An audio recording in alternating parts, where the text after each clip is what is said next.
Ayan, huli tayong isda para sa tanghalian. Aw, aw, aw. Ayan, tapos dagdag tayo ng bantay. Ayan, kailangan natin ng guardhouse. Tapos, konting bahay pa. Oo, gawa tayo ng tambayan para mainuman mamayang gabi. Inuman. Totoo ba to? Gabi na.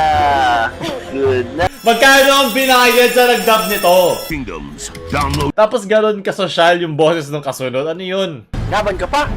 Ayoko na. Suko na ako. Manalo ka na. Ano sila, Jepoy Diesel na nag-dub nito ah. Pangit ang pagmumukha mo. Nakita mo na ba mukha mo sa salamin? Ayoko na. Suko na ako. Manalo ka na. Kailangan kong bumawi. Tinalo niya ako. Gawa tayo ng base. Oh, kinakabahan si Marlu. Yung nag-dub siya para sa Kalapaget. Bilis. Ayan, trabaho pa. Ayan. Okay, tulak. Palo. Yan. Okay, tara na! Rise of Kingdoms. Download for free. Ito ba mga ads na pinagtsatsagaan nyo ngayon? Naka-VPN ako kaya iba yung ads na lumalabas sa akin eh. Palakpakan natin kuya kung sino man nag-dub nun. Magkano binayad sa'yo? Bayaran ko ng doble para umabot ng 100 piso.